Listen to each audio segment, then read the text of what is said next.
Hola, ¿qué tal? Buenas tardes. Les saluda Carolina Valladares. Bienvenidos a una nueva edición de Club de Prensa Washington, el espacio de análisis de los temas más relevantes de la actualidad internacional con los mejores periodistas, corresponsales y analistas desde Washington y el resto del mundo. Hoy me acompañan de manera remota desde la ciudad de Madrid Andrés Arenas, periodista y profesor investigador de UNIR. Bienvenido. Y desde Londres también, Reino Unido, periodista y analista, a Cristi Ramírez. Bienvenida. Muchas gracias, un gusto estar aquí. Empezamos. El presidente de Colombia, Gustavo Petro, ya está en Washington para cumplir una agenda oficial de 4 días cuyo eje central será la reunión con el presidente Donald Trump, prevista para este martes 3 de febrero a las 11 de la mañana en la Casa Blanca. El encuentro se produce tras meses de tensiones diplomáticas y cruces públicos entre ambos gobiernos. Petro llega a Estados Unidos descertificado por los malos resultados en la lucha antidrogas, también está incluido en la lista Clinton y con la visa cancelada. Recibió autorización provisional para ingresar a territorio de Estados Unidos con motivo del encuentro. La cita ha generado alta expectativa política y diplomática tanto en Bogotá como en Washington por su posible impacto en la cooperación bilateral, especialmente en temas de seguridad, lucha contra el narcotráfico, migración, comercio y estabilidad regional. La Casa Blanca confirmó que la reunión hace parte de la agenda oficial de Trump y se realizará a puerta cerrada sin presencia de medios de comunicación bajo estrictas medidas logísticas para evitar tensiones como, por ejemplo, las registradas en encuentros previos con otros mandatarios, como fue el caso de Volodymyr Zelensky. Revisamos la agenda que tendrá el presidente Petro en la capital de Estados Unidos. El martes, mañana, sostendrá su compromiso más importante, que será la reunión con el presidente Donald Trump. El miércoles tendrá lugar una reunión con el secretario general de la OEA y senadores republicanos y demócratas. Su agenda finaliza el jueves, cuando participe en un conversatorio sobre el cambio climático en la Universidad de Georgetown y sostenga un encuentro con la diáspora colombiana en la Biblioteca Martin Luther King.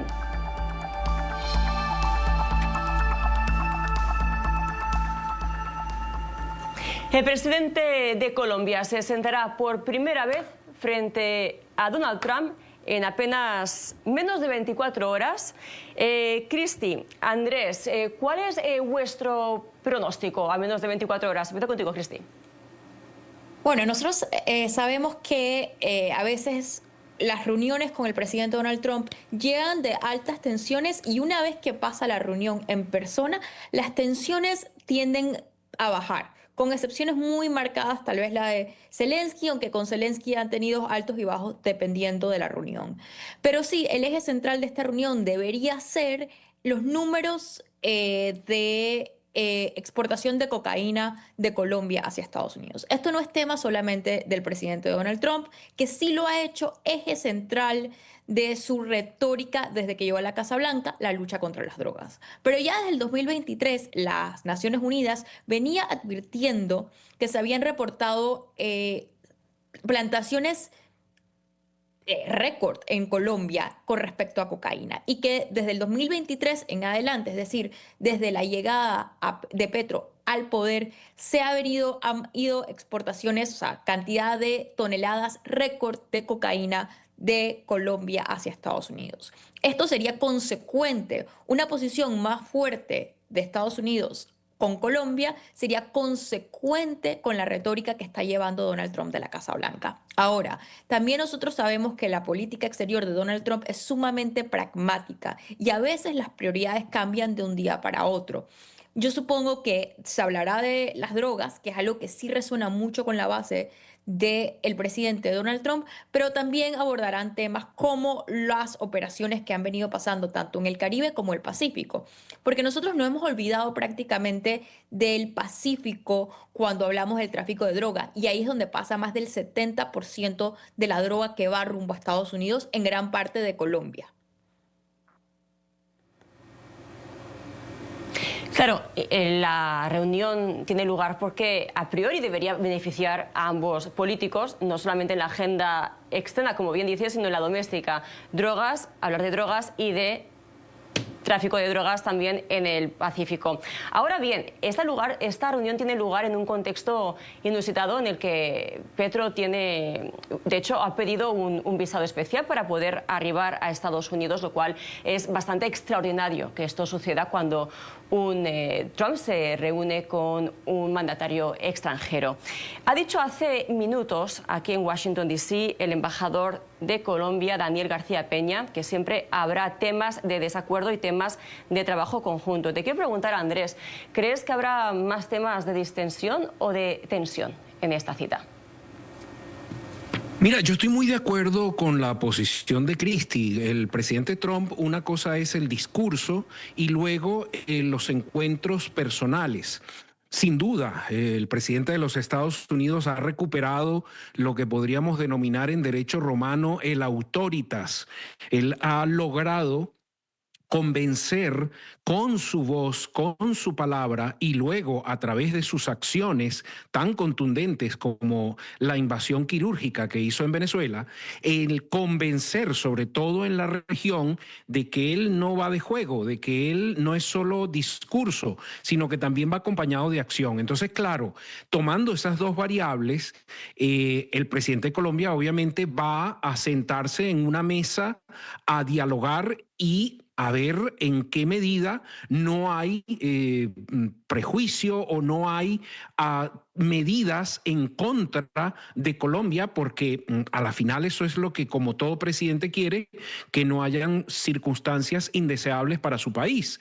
Ahora bien, el presidente Trump, que ha inundado a los Estados Unidos en el discurso en contra del narcotráfico, está muy claro que Venezuela servía como un puente para llegar esa droga a los Estados Unidos. Ahora, el origen, si bien también estaba en Venezuela, está también en Colombia, como bien lo hemos dicho anteriormente. Entonces, claro, lo que tenemos es que contener el origen de esa droga para parar todo el tráfico hacia los Estados Unidos, que sin duda siempre ha sido, pero últimamente, sobre todo con el nivel de drogas que hay en Estados Unidos y las nuevas que se han creado, han generado un gravísimo problema para la juventud como un problema de salud pública.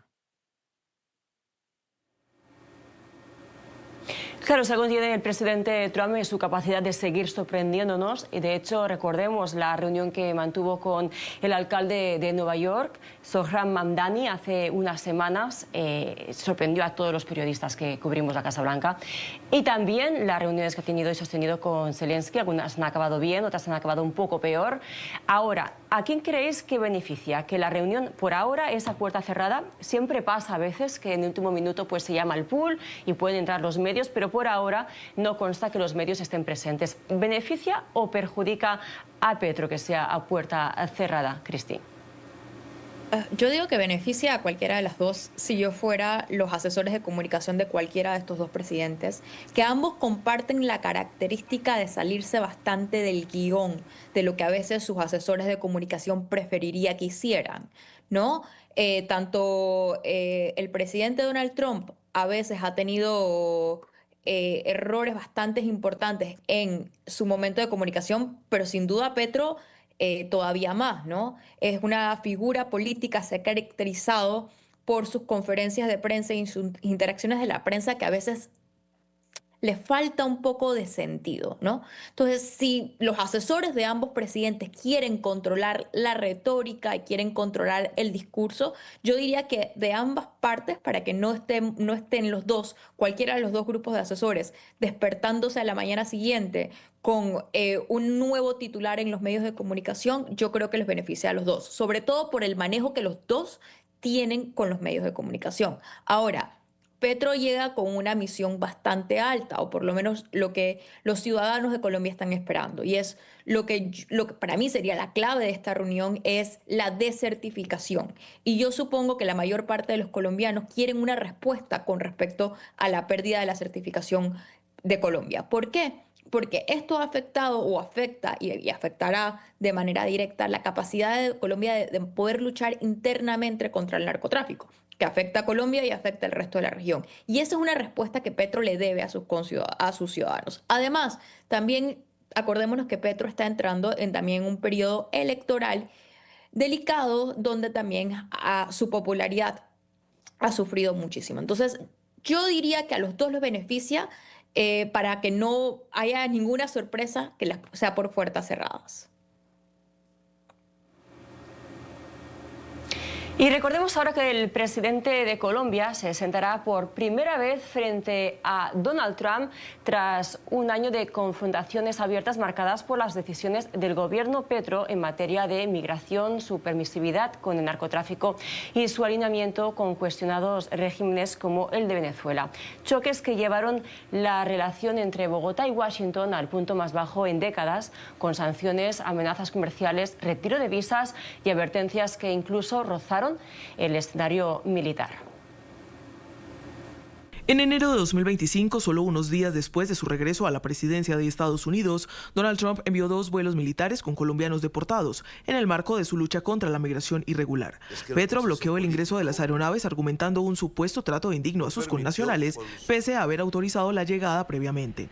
Trump anunció una serie de sanciones que incluían aranceles del 25%, restricciones de viaje y la revocatoria inmediata de visas a funcionarios del gobierno colombiano. Petro, en una escalada diplomática, anunció aranceles recíprocos y condenó la estrategia contra la inmigración irregular. Luego de una tensa jornada, Estados Unidos dio marcha atrás a las sanciones que planeaba imponer luego de que el gobierno Petro aceptara los términos de esta política federal. Seguiremos recibiendo a los colombianos y a las colombianas que retornen en condición de deportados, garantizándoles las condiciones dignas como ciudadanos sujetos de derechos. En septiembre de 2025, tras su intervención en la Asamblea General de la ONU y con la guerra entre Israel y los terroristas de Hamás en la Franja de Gaza de fondo, desde Nueva York y con megáfono en mano, Gustavo Petro instó a los soldados de Estados Unidos a desobedecer a su comandante en jefe. Desde aquí, desde Nueva York, le pido a todos los soldados del ejército de los Estados Unidos no apuntar contra la humanidad sus fusiles. El hecho fue repudiado por Washington, calificando las declaraciones de imprudentes e incendiarias, razón por la que el Departamento de Estado le revocó la visa al mandatario. Días después, Washington retiró a Colombia la condición de país aliado en la lucha contra el narcotráfico, una certificación por la que la nación suramericana recibía cientos de millones de dólares de Estados Unidos. Octubre de 2025 también fue un mes turbulento en las relaciones bilaterales. Trump hizo una dura catalogación del mandatario colombiano asociada a la desertificación.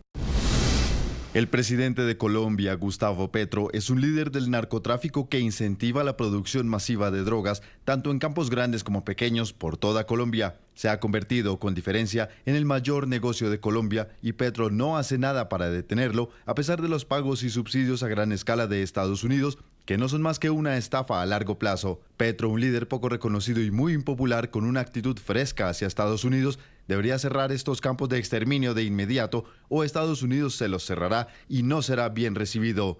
Pasó menos de una semana para que el Departamento del Tesoro emitiera una de las sanciones más fuertes contra el mandatario, su esposa Verónica Alcocer, su hijo mayor Nicolás y el ministro del Interior Armando Benedetti. Todos fueron incluidos en la llamada lista Clinton, que prohíbe transacciones comerciales con ciudadanos o empresas de Estados Unidos y es conocida como una muerte comercial. Y 2026 presentaba el inicio de una nueva confrontación. El exitoso operativo de captura y extracción de Nicolás Maduro y Cilia Flores el 3 de enero fue calificado por Petro como un acto aberrante. Petro ha sido uno de los mandatarios de la región cuestionado por legitimar al régimen. Trump respondió con una advertencia, es el siguiente. Luego de varios días de silencio, Petro llamó a Trump. Tuvieron una conversación telefónica cordial. Acordaron cooperación en temas de interés común y concluyó con una invitación a la Casa Blanca, para lo que Estados Unidos otorgó una visa temporal para el mandatario colombiano, vigente durante su breve estadía del 3 al 5 de febrero en Washington, D.C. Lo cierto es que escuchando este reporte la relación parece una telenovela con altibajos y desde luego ese punto crítico que se alcanzó en septiembre cuando Petro participó de una protesta en el contexto de la Asamblea General de las Naciones Unidas, Andrés y Cristi. ¿Qué creéis que puede lograr Petro más allá de la agenda estrictamente política con la que viene en esta visita? Se reúne con estudiantes en Georgetown, con la diáspora colombiana aquí en Washington, D.C. ¿Qué más crees que quiere lograr Petro con esta visita? Porque además recordemos que viene con un visado especial, lo cual no es algo muy cómodo para un mandatario venir así aquí a Washington de esta forma. Cristi, empiezo contigo. Sí, él lo que tiene que buscar es alianzas. Y en el final del día, como hemos visto, la posición y las tensiones entre Colombia y Estados Unidos han llegado a su punto máximo.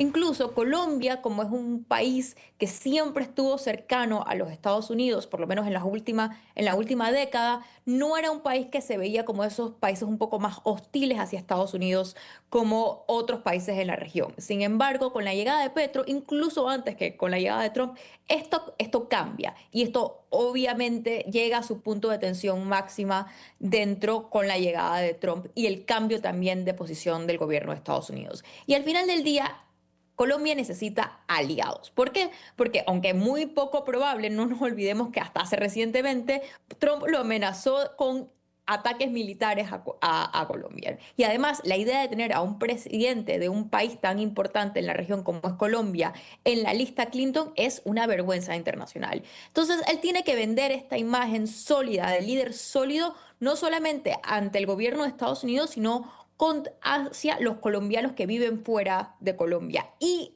hacia la comunidad internacional. Eso es lo que él debería aspirar a buscar, de cara también que les está enfrentando, bueno, no él, pero su grupo político tiene y se está enfrentando a una elección dentro de pronto.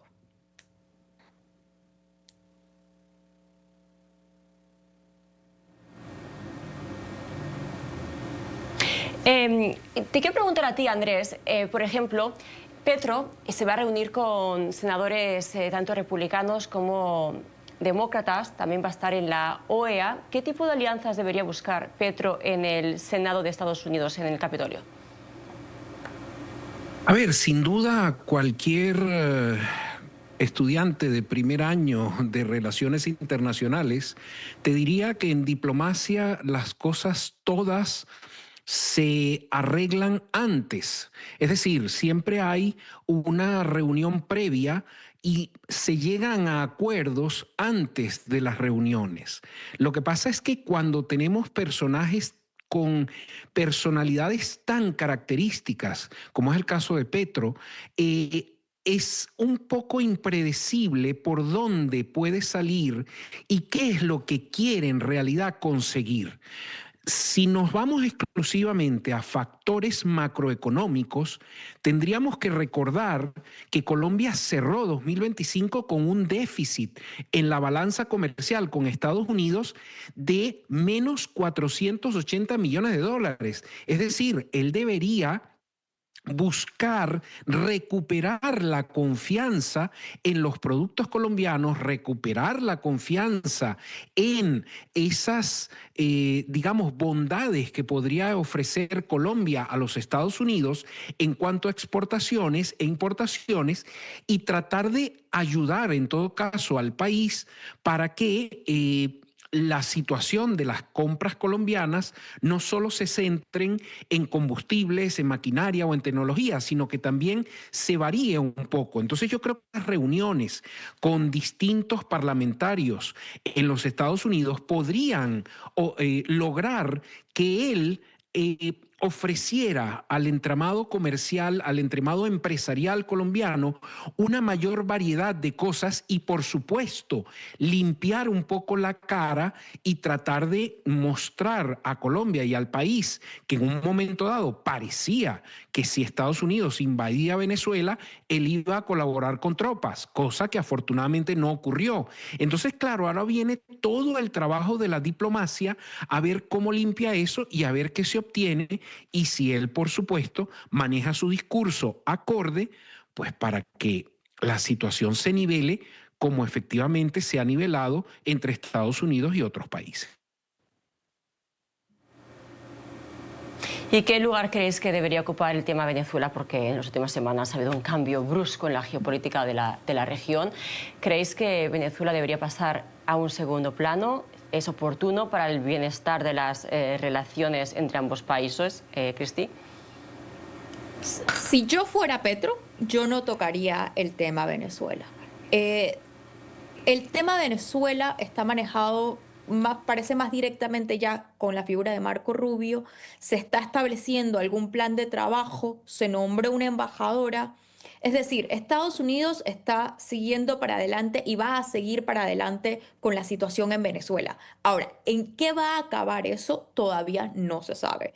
Yo, como he dicho en distintas ocasiones, el tema de Venezuela tiene dos lecturas, el tema interno de Venezuela y el tema de las relaciones internacionales y toda la nueva doctrina geopolítica que la administración Trump, encabezada por Marco Rubio, va a buscar en el hemisferio. Entonces, si yo fuera Petro, ese sería un tema en este momento, dado a mi precaria situación que yo tengo con Estados Unidos, que no tocaría. Hay otros países, otros mandatarios, otros líderes que han tenido la capacidad de tratar o han tratado, que tienen una mejor posición en este momento frente a Estados Unidos, de tratar de crear algún tipo de respuesta coherente frente a lo ocurrido. Ahora, como yo digo, Latinoamérica solamente existe en el exilio. Eso ha sido muy difícil para Latinoamérica realmente ponerse de acuerdo y dar una respuesta en un momento que yo creo que Latinoamérica lo necesita. Pero mejor posicionado está para eso la presidenta de México y el presidente de Brasil, o incluso los presidentes de Ecuador y diría que hasta Panamá. Pero dado la delicada situación que existe entre Colombia, el presidente Petro y el presidente Trump, ese es un tema que para mí pasaría a segundo plano y trataría de poner las prioridades de Colombia en la agenda primero. Andrés, Cristina, si tuvierais la opción de vaticinar un titular de cara a la reunión de mañana, ¿cuál sería, Andrés?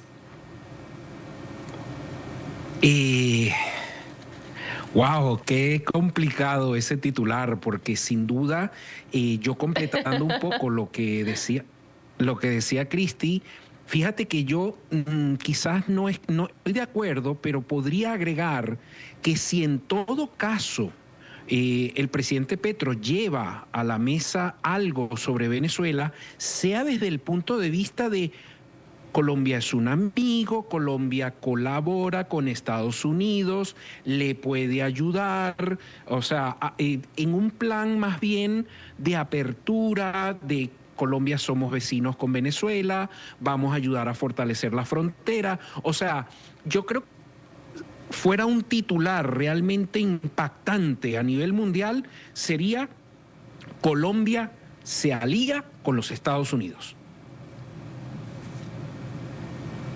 Colombia colabora, Colombia se alía. Cristi, ¿cuál sería el tuyo? Más que Colombia se alía con los Estados Unidos, yo diría Petro se alía con Trump. Porque la realidad es que históricamente Colombia ha sido uno de los mayores aliados de Estados Unidos en la región, en cualquiera de las relaciones de los últimos presidentes, tanto de Estados Unidos como de Colombia. El cambio de la relación es actualmente entre dos personalidades muy particulares, que es Trump y Petro. Entonces, para mí el titular sería más bien Petro se cuadra con Trump.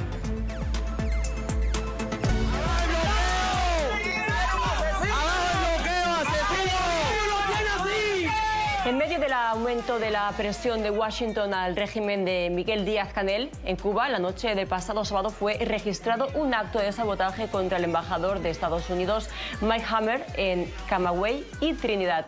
Pese a la vigilancia constante a la que lo someten las fuerzas subordinadas al régimen, Hammer ha visitado recientemente a opositores, se ha mostrado accesible a la población de la isla y ha sido muy activo en redes sociales. Estas acciones han enfurecido a la dictadura, que lo señala de injerencista y advierte que su paciencia tiene un límite. En respuesta, la Oficina de Asuntos del Hemisferio Occidental del Departamento de Estado exigió al régimen cubano cesar de inmediato los actos previstos y las tácticas represivos y las tácticas de intimidación contra la misión diplomática de Estados Unidos. El régimen ilegítimo cubano debe cesar de inmediato sus actos represivos de enviar personas para interferir con la labor diplomática de Mike Hammer y miembros del equipo de la Embajada de Estados Unidos en La Habana. Nuestros diplomáticos continuarán reuniéndose con el pueblo cubano a pesar de las fallidas tácticas de intimidación del régimen. Lo cierto es que estamos acostumbrados de que en Cuba se arreste o se retenga a periodistas, a opositores políticos, pero sorprende que este acoso sea contra un diplomático, el encargado de negocios de Estados Unidos. Al menos sorprende. ¿Se están violando las normas diplomáticas?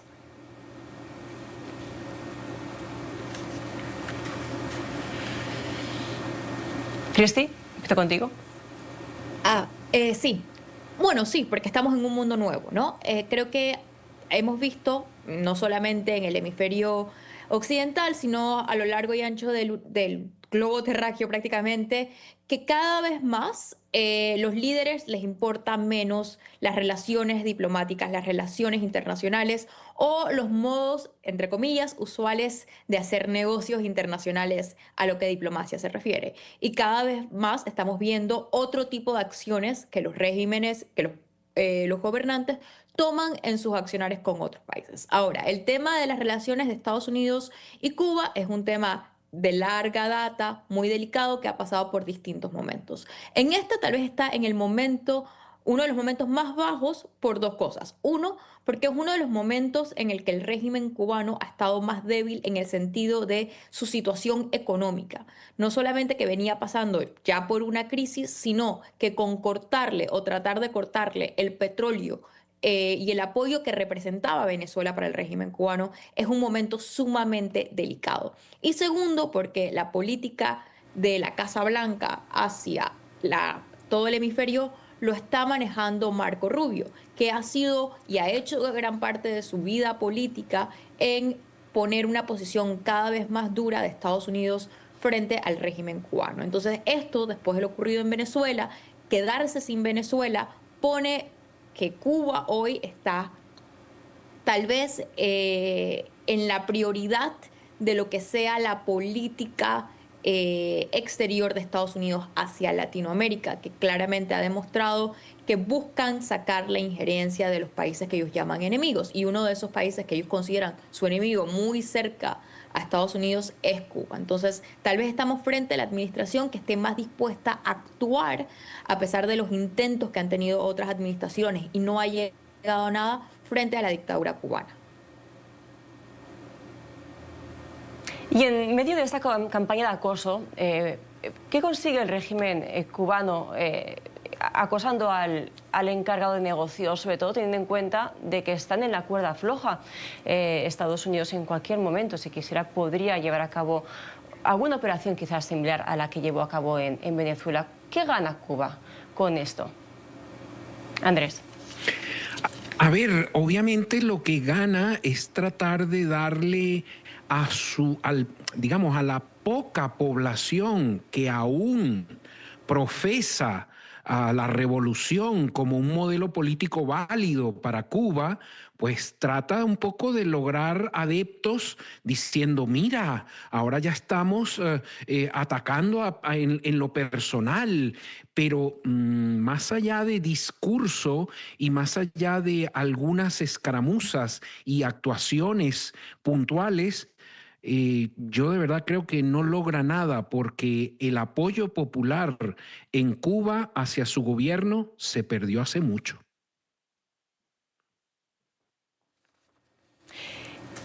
Y recordemos ahora que además en las últimas horas ha dicho el presidente Donald Trump que se está conversando con Cuba. ¿Cómo podría afectar esta situación a estas conversaciones que se mantienen paralelamente? ¿Tiene sentido que por un lado se acose y por el otro se converse? Bueno, algunos dirían que es la política de sticks and carrots, ¿no? De palos y zanahorias, Cristi. Sí. A ver, nosotros, como hemos dicho, estamos viendo un endurecimiento del discurso contra Cuba, pero aquí pasan dos cosas que son distintas. Uno, como mencioné justo al inicio, el presidente Donald Trump se caracteriza por manejar una política pragmática, una política exterior pragmática. Es decir, cuando uno ve el documento de defensa y de seguridad que sacó su gobierno en este último periodo, nada habla de democracia, pero sí de tener regímenes aliados. Entonces, que el presidente Trump puede llegar a un acuerdo con el régimen cubano si llegara a pensar que el régimen cubano por alguna razón que no veo en este momento, pero ¿lo beneficia a Estados Unidos o lo beneficia al gobierno de Donald Trump? Por supuesto que sí. Nos hemos dado cuenta que él tiene la capacidad de cambiar de opinión rápidamente y de manejar una política sumamente pragmática. Pero el segundo elemento que es más interesante es, obviamente, aquí viene otra vez la figura de Marco Rubio y el voto hispano. ¿Por qué? Porque el voto hispano llegó y fue una de las grandes motores que logró esa llegada de Donald Trump a no solamente a la clase blanca, sino a ganar el voto popular. Ese voto hispano, que está concentrado en distintos estados, pero sobre todo en la Florida, que es tradicionalmente republicano, siempre se le ha dado al gobierno que tenga la posición más dura, y casi siempre han sido los republicanos, frente al régimen cubano, sobre todo hablando de los cubanos de Miami. Entonces, si uno ve las encuestas de opinión y ve lo que ha sufrido el voto latino en este último año de Donald Trump, nos vemos que las cosas donde más sube es cuando se habla del enfrentamiento con Venezuela y el enfrentamiento con Cuba. Si yo fuera política de Florida, es un endurecimiento del discurso, es lo que le pediría a Trump para poder mitigar la pérdida de confianza que han tenido los latinos por el tema de la economía y el tema de la inmigración. Y Trump ha dicho que se está hablando con altas esferas del régimen cubano, pero no ha dicho ni por qué canales estarían produciendo esos contactos, ni cuáles son esos contactos. Andrés, ¿cuáles crees que son estas altas esferas? ¿De qué personas estaríamos hablando? Bueno, a ver, obviamente yo... sin duda estamos hablando del alto mando militar cubano que está en posesión de algunas estrategias. Por ejemplo, lo que sería las escuchas que se estarían haciendo de China en la isla, el mismo presidente cubano, por supuesto, sería otra de las personas a las cuales yo creo que no hay que tener ninguna duda que Estados Unidos tiene cómo llegarle y cómo comunicarse con ellos. Lo que se pretende es quebrar con todas estas conversaciones y quizás adelantándome al titular que podríamos poner sería Cuba ya no es un agente de interferencia mundial, en este caso con los Estados Unidos.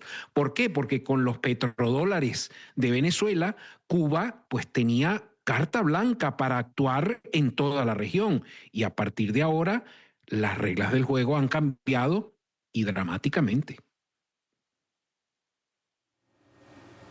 Bien, seguiremos muy de cerca este asunto porque cada día tenemos titulares y cada día pasan acontecimientos. Con esto llegamos a la pausa y regresamos en minutos con más. Os espero. Y the Grammy goes to 1, 2, 3, Bad Bunny.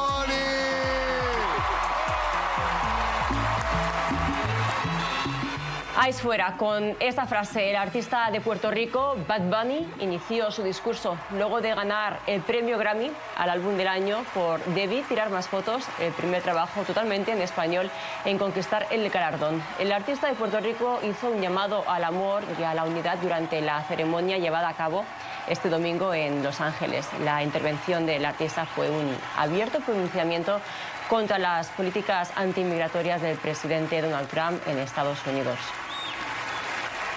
I'm gonna say, eyes out. We're not savage, we're not animals, we're not... No somos salvajes, no somos animales, no somos extraterrestres, somos humanos y somos estadounidenses. Also, Además, quiero decirles a todos que sé que es difícil no odiar en estos días. Y estaba pensando que a veces nos contaminamos. No sé cómo decirlo en inglés. El odio se vuelve más poderoso con más odio. Lo único más poderoso que el odio es el amor. Así que, por favor, tenemos que ser diferentes. Si luchamos, tenemos que hacerlo con amor. Sí, no los odiamos. Amamos a nuestra gente, amamos a nuestra familia. Y esa es la manera de hacerlo con amor. No lo olviden. Por favor, gracias. Gracias, Dios. Desde luego un momento histórico y entrañable cuando se queda sentado en su butaca, como si no reconociera o se creyera que se ha alzado ganador del galardón. Cerca de 44 millones de personas hablan español en los Estados Unidos, lo que representa un 13% de la población del país. ¿Cómo interpretáis esta victoria, Cristi y Andrés? Nos quedan pocos minutos, pero si me podéis decir cómo lo interpretáis vosotros. Obviamente refleja claramente algo que viene pasando, y es el cambio y la popularidad de la cultura latina, no solamente en Estados Unidos, sino a nivel mundial. Bad Bunny fue además el artista que más streams tuvo en Spotify. Entonces gana el Grammy, pero reconoce la expansión enormemente de la cultura latina, y al mismo tiempo también refleja la visión bastante cercana que tiene hoy Estados Unidos frente a ICE, cuando solamente el 28% del país está de acuerdo o considera que ICE se está desempeñando de manera adecuada. Para mí, Bad Andrés, Bunny convirtió un momento de celebración artística. Decía que para mí Bad Bunny convirtió un momento de celebración artística en un acto de discurso político. Su frase es simbólica, pero también tiene contextos muy concretos de política migratoria y derechos humanos en los Estados Unidos. Lo que pasa es que esto, más allá de gustos musicales, sigue generando una polarización importante en los Estados Unidos. Y lo que muchos se preguntan siempre, ¿deberían los artistas involucrarse, ya que tienen ellos una visibilidad y una audiencia muy grande por ser artistas en el discurso político? Y el hecho de que Bad Bunny mencionara lo que acontece con las redadas del ICE, ¿creéis que le resta mérito al hecho de que sea el primer artista latino que con un disco en español se alza con este Grammy? Cristi. Bueno, como digo, el 28%, solamente el 28% de los hispanos en Estados Unidos considera que Trump está haciendo un buen trabajo. Más de la mitad del país considera que es un cambio impresionante de lo que venía pasando hace un año con la popularidad de las políticas migratorias del presidente Trump a lo que ocurre hoy. Más del 50% de los estadounidenses consideran que ICE está yendo demasiado lejos. Ahora, la estrategia de usar a celebridades a los demócratas les ha fallado en dos ocasiones frente al presidente Trump. Les falló cuando una cantidad enorme de celebridades salieron a apoyar a Hillary Clinton de la misma manera que salieron a apoyar a Kamala Harris. A los demócratas no le ha hecho ningún favor, ¿no? En términos de estrategia política yo no lo haría, pero sí creo que refleja un sentimiento mayor que no solamente se concentra en los liberales de Hollywood, sino que es de las pocas ocasiones donde parece estar alineado la visión de Hollywood con la mayor parte del país. Y es que ICE se ha ido un poco demasiado lejos. Y cierro contigo, Andrés. Cuéntanos, ¿les beneficia, les perjudica? ¿Deberían los artistas involucrarse o no en la discursiva política? A ver, yo estoy de acuerdo con Cristi. Esto no le ha funcionado a los de republicanos, pero yo creo que tampoco le funciona al artista como tal. Aunque más y más el público reclama, quizás por un tema de cotilleo, de morbo, saber la posición política de uno u otro artista, pero yo creo que eso ya se debe dejar para momentos muy puntuales, muy específicos, y no por cualquier cosa ya marcar una diferencia, porque obviamente algunos no estarán de acuerdo con él. Pero sí que es cierto que se espera, mucha parte del público, y ahora que llegan los Oscars, esperan que los artistas se posicionen en temas políticos, y de no hacerlo, de hecho es noticia que tampoco lo hagan. Así que difícil disyuntiva para los actores, para los cantantes en Estados Unidos. Así llegamos al corte, regresamos en minutos. Así llegamos al final de esta emisión de Club de Prensa Washington. Agradecemos a Andrés Arenas, periodista, profesor, investigador en UNIR, y a Cristi Ramírez, periodista y analista política, por estar con nosotros hoy desde Madrid y desde Londres. Los invitamos a seguir conectados con la señal de NTN24. Hasta la próxima. Gracias por estar con nosotros.